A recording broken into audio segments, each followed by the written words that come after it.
Hello guys, I am Kailash sir. आज हम एक टॉपिक है पार्ट ऑफ स्पीच में वर्ब, जिसके विषय में आज हम वर्ब का देखेंगे कि वर्ब क्या है। वर्ब क्या है, आज इस टॉपिक के विषय में बात होगा। पहली बात तो जान लेते, वर्ब है क्रिया। क्या है? क्रिया। और इसको हम क्या कह सकते हैं? एक्शन। क्या कह सकते हैं? एक्शन, कार्य। क्या कह सकते हैं? एक्शन, जो कार्य हो। अब पहली बात हम इसको देख लेते, डिफिनीशन क्या होती है। इससे हम जान जाएंगे कि एक वर्ब का किसी सेंटेंस में क्या कार्य होता है। किसी सेंटेंस में एक वर्ब का क्या कार्य होता है। पहली जो डिफिनीशन हम ऐसे कह सकते हैं, a verb is a word, a verb is a word that describe what subject of sentence is doing। सबसे पहले यह कह सकते हैं कि यह वर्ब, एक क्रिया, इज ए वर्ड, एक ऐसा शब्द है जो डिस्क्राइब, यह व्याख्या करता है कि व्हाट ए सब्जेक्ट एक कार ऑफ ए सेंटेंस, एक वाक्य का जो कर्ता होता है, इज डूइंग, क्या कर रहा है। वर्ब से हमें यह पता चलता है कि जो वाक्य का सब्जेक्ट है वो क्या कर रहा है। दूसरी डेफिनेशन देखते हैं, या तो हम यह कह सकते हैं a verb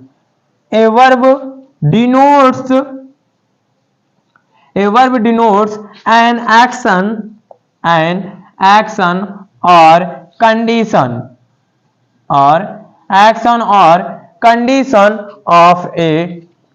a things comma person।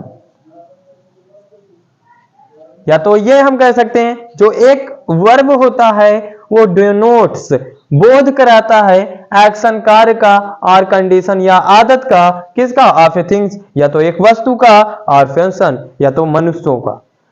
ये हम कह सकते हैं, जो वर्ब होता है वो वस्तु और व्यक्ति की आदत और कार्य को दर्शाता है, या दशा को दर्शाता है। ये तो हो गई वर्ब की डिफिनीशन। हम समझ लिए कि वर्ब क्या होता है। अब बात करेंगे वर्ब कितने प्रकार का होता है। यह भी जान ले, वर्ब होता तो है, बट वाक्यों में, टेंसों में उनका कहां पर, किस तरह से प्रयोग होता है। अब बात करेंगे वर्ब कितने प्रकार का होता है। काइंड्स ऑफ वर्ब कितने प्रकार का होता है। बात करें तो वर्ब 2 टाइप्स होता है। पहला होता है मेन वर्ब और दूसरा होता है हेल्पिंग वर्ब। पहला वर्ब होता है मेन वर्ब और दूसरा होता है हेल्पिंग वर्ब। अगर हम बात करें किसी भी टेंस में, तो कभी कभी मेन वर्ब आती है और कभी मेन वर्ब और हेल्पिंग वर्ब दोनों आ जाती है। जैसे मैं कहूं राम इज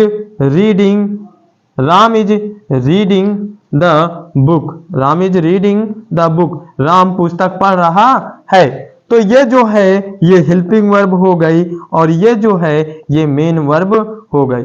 तो हमको ये सीखना है कि मेन वर्ब क्या है और हेल्पिंग वर्ब क्या है। तभी तो हमको पता चलेगा किसी सेंटेंस में, तभी तो हम पहचान लगाएंगे कि एक सेंटेंस में कौन कौन सी वर्ब हो सकती है।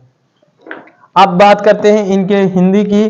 तो मेन वर्ब को हम मुख्य वर्ब कहते हैं, जो किसी कार्य को बताए। क्या? मुख्य वर्ब कहते हैं। क्या कहते हैं? मुख्य क्रिया कहेंगे। और हेल्पिंग वर्ब को हम सहायक क्रिया बोलते हैं, जो मुख्य क्रिया की मदद करता है। सहायक क्रिया, इसको हम क्या बोलेंगे? इसको हम सहायक क्रिया बोलेंगे। अब बात करें मेन वर्ब होता कितने प्रकार का है, क्योंकि मेन वर्ब की भी होती है प्रकार कि एक मेन वर्ब में एक ये होता है कि जो सब्जेक्ट के और टेंस के अनुसार कार्य करता है, और एक ये होता है कि जो सब्जेक्ट और टेंस के अनुसार कार्य नहीं करता। मेन वर्ब के भी 2 टॉपिक होते हैं। पहला होता है फिनिट वर्ब और दूसरा होता है नॉन फिनिट, दूसरा होता है नॉन फिनिट वर्ब। पहला होता है फिनिट वर्ब और दूसरा होता है नॉन फिनिट वर्ब। ये भी मेन वर्ब के दो टाइप्स होते हैं। अब हम बात करें हेल्पिंग वर्ब के। हेल्पिंग वर्ब को हम केवल हेल्पिंग वर्ब को हम क्या बोलते हैं? ऑक्सिलरी वर्ब बोलते हैं। क्या बोलते हैं? ऑक्सिलरी वर्ब भी बोलते हैं। हम हेल्पिंग वर्ब को ऑक्सिलरी वर्ब भी बोल देते हैं, क्योंकि हेल्पिंग वर्ब का मतलब भी सहायक क्रिया होता है और ऑक्सिलरी वर्ब का मतलब भी सहायक क्रिया होता है। अब हम बात करें ऑक्सिलरी वर्ब। ऑक्सिलरी वर्ब भी दो प्रकार की होती है।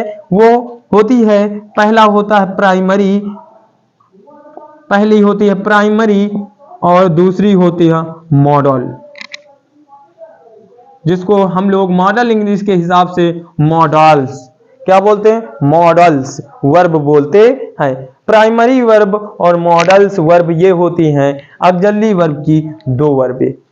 अब हम इधर आते हैं मेन वर्ब में।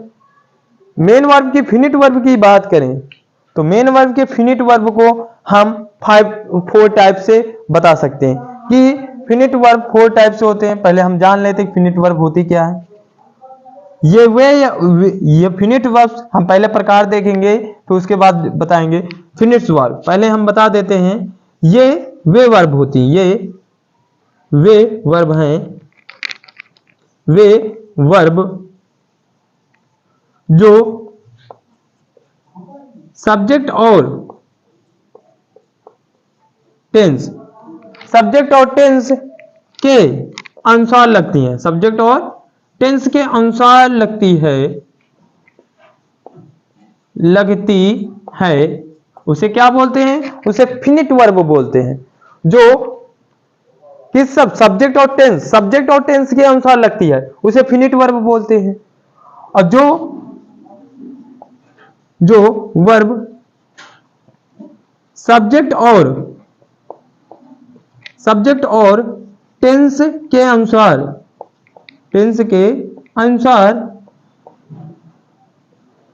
नहीं लगती है उसे क्या बोलते हैं? उसे नॉन फिनिट वर्ब बोलते हैं।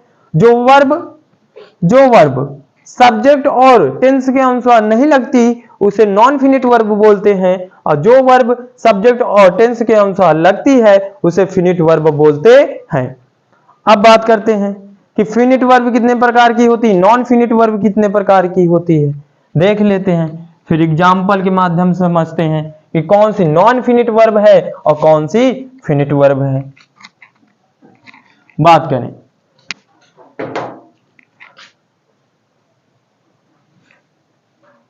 Main verb. मेन वर्ब में हमने पहले अभी बताया है कि एक फिनिट वर्ब होती है और एक नॉन फिनिट वर्ब होती है। क्या होती है? नॉन फिनिट वर्ब होती है। हमने इनकी डिफिनेशन भी बता दिया कि फिनिट वर्ब क्या होती है और नॉन फिनिट वर्ब क्या होती है। अब बात करें फिनिट वर्ब की जो टाइप्स ऑफ फिनिट वर्ब कितनी प्रकार की होती हैं। बात करें फिनिट वर्ब कितनी प्रकार की होती है। फिनिट वर्ब 4 टाइप्स होती हैं। पहला होता है ट्रांसिटिव वर्ब। क्या होता है? ट्रांसिटिव वर्ब होता है। दूसरा होता है इंट्रांसिटिव वर्ब। तीसरा होता है लिंकिंग वर्ब। कौन सी? Linking verb. चौथा होता है फ्राजिल। कौन सा? Phrasal verb. Transitive verb, intransitive verb, linking verb और फ्राजिलर वर्ब ये फिनिट वर्ब कहलाती हैं। अब नॉन फिनिट वर्ब की बात करें तो नॉन फिनिट में पहला आता है पार्टिसिपल। कौन सा? पार्टिसिपल होता है। दूसरा जीरंड होता है और तीसरा इनफिनिटिव।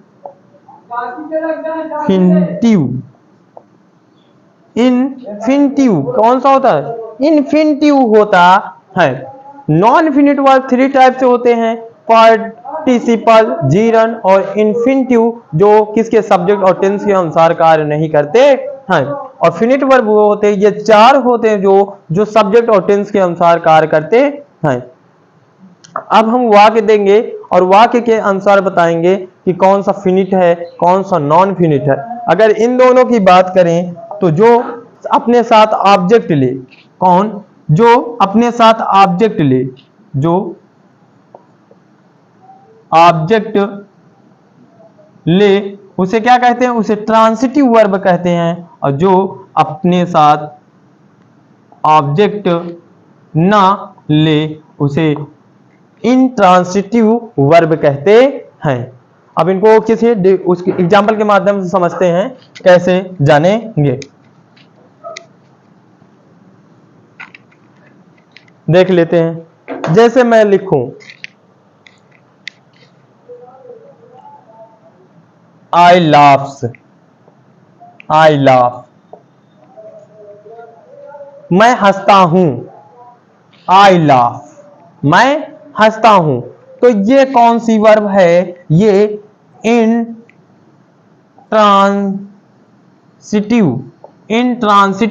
वर्ब है। कौन सी है, इंट्रांसिटिव वर्ब है, क्योंकि इसके बाद नो ऑब्जेक्ट, कोई ऑब्जेक्ट नहीं है। इसके बाद इसके साइड में इस वर्ब के तुरंत बाद कोई ऑब्जेक्ट नहीं है, उसे इंट्रांसिटिव वर्ब कहते हैं। वो वर्ब जो ऑब्जेक्ट अपने साथ ऑब्जेक्ट नहीं लेती वो इंट्रांसिटिव वर्ब कहलाती है, और वो वर्ब जो अपने साथ ऑब्जेक्ट लेती है वो ट्रांसिटिव वर्ब कहलाती है। जैसे देख लो, आई ईट, आई एट, मैंने खाया, पर मैंने क्या खाया, मैंने फूड, मैंने भोजन खाया। और ये हुई, ये ट्रांसिटिव वर्ब हुई। कौन सी, ट्रांसिटिव वर्ब हुई जो अपने साथ ऑब्जेक्ट लेती है। हम ऐसे भी कह सकते हैं, देख लो, हम ऐसे भी कह सकते हैं कि वो वर्ब, ट्रांसिटिव वर्ब वो वर्ब है जिसको ट्रांसिटिव वर्ब, इसको बहुत गहराई से समझेंगे। ट्रांसिटिव वर्ब ये कह सकते हैं, ट्रांसिटिव वो वर्ब वे वर्ब है जिसका प्रभाव सब्जेक्ट पर पड़ने पर क्रिया से, क्या, क्रिया को बोलने पर क्या या कौन शब्द निकले उसे ट्रांसिटिव वर्ब कहते हैं। जैसे मैं बात करूं,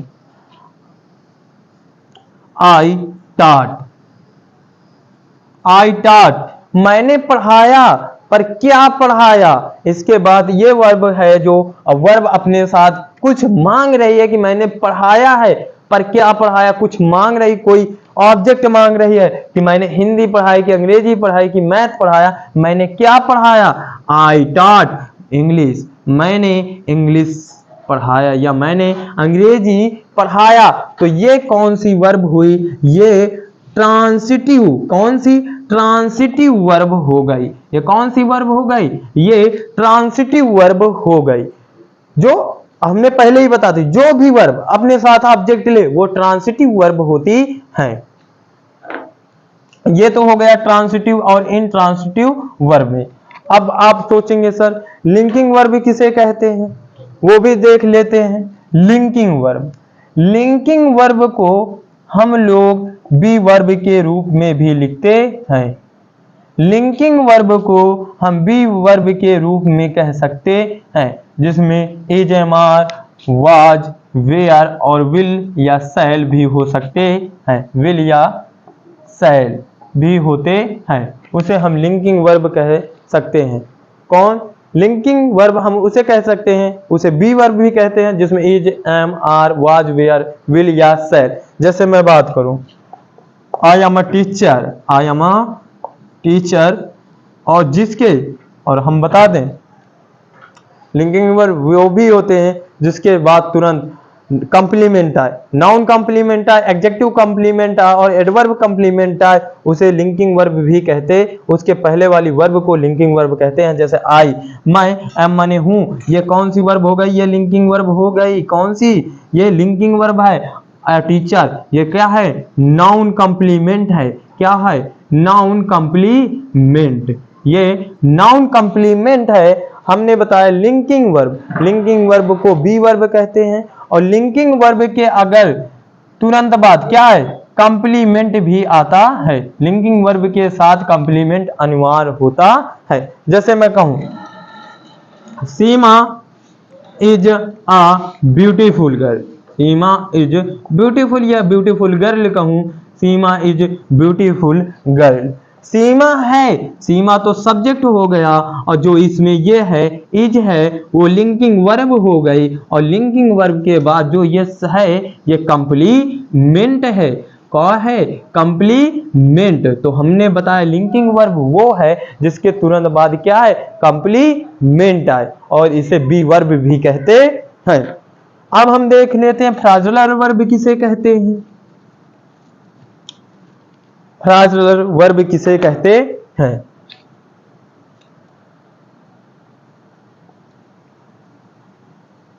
फ्राजुलर वर्ब, इसकी बात करें, अगर वर्ब हो और वर्ब के प्लस प्रीपोजिशन हो तो उसे ही बराबर कौन सा सूत्र होता है, हम इसको फार्मूला जैसे समझेंगे। वर्ब प्लस प्रीपोजिशन बराबर फ्राजुलर वर्ब। क्या होता है फ्राजुलर वर्ब, ये एक मैथ टाइप सूत्र बन गया कि अगर किसी भी वर्ब के साथ अगर प्रीपोजिशन जोड़ दो तो वो फ्राजुलर वर्ब बन जाती है, और उसका अर्थ भी चेंज हो जाता है। जैसे मैं कहूं लुक, लुक माने होता है देखना। क्या होता है, देखना। लुक माने होता है देखना। अगर मैं इसके साथ लुक क्या जोड़ दूं, लुक आफ्टर जोड़ दूं तो इसका बराबर हो जाता है, लुक आफ्टर का मतलब हो जाता है देखभाल करना। क्या हो जाता है, देखभाल करना। तो हमने बताया वर्ब हो और वर्ब के साथ अगर प्रीपोजिशन कनेक्ट कर दिया जाए तो वो फ्राजुलर वर्ब बन जाती है। कौन सी वर्ब बन जाती है, वो फ्राजुलर वर्ब बन जाती है। आप चाहे कहीं भी हो, अगर किसी वर्ब के साथ हम लोग प्रीपोजिशन कनेक्ट करते हैं तो वो फ्राजुलर वर्ब बन जाती है। जैसे और देखो, अगर मैं लुक और लुक के साथ प्लस इनटू कर दूं, लुक और प्लस इनटू कर दूं तो इसका मतलब हो जाता है, लुक इनटू का मतलब हो जाता है खोज करना या तलाश करना, तलाश करना या खोज करना हो जाता है। क्या हो जाता है, अगर लुक प्लस इनटू कर देता हूं तो इसका मतलब तलाश करना या खोज करना हो जाता है। ये कौन सी हो गई, ये फ्राजुलर वर्ब हो गई। बहुत सारी हम कह सकते हैं ऐसे, ये हमारी फ्राजुलर वर्ब हो गई। कोई भी प्रीपोजिशन कनेक्ट करोगे तो इसका अर्थ चेंज हो जाता है। अब हमारी जो हम बात कर रहे थे non finite verb, non finite verb participle और जीरन होती हैं, लेकिन हम उनको अपने क्लास सेकेंड वाले में चर्चा करेंगे। और आपको जो वर्ब बताएं, अगर कोई भी डाउट हो तो आप कमेंट के माध्यम से पूछ सकते हैं।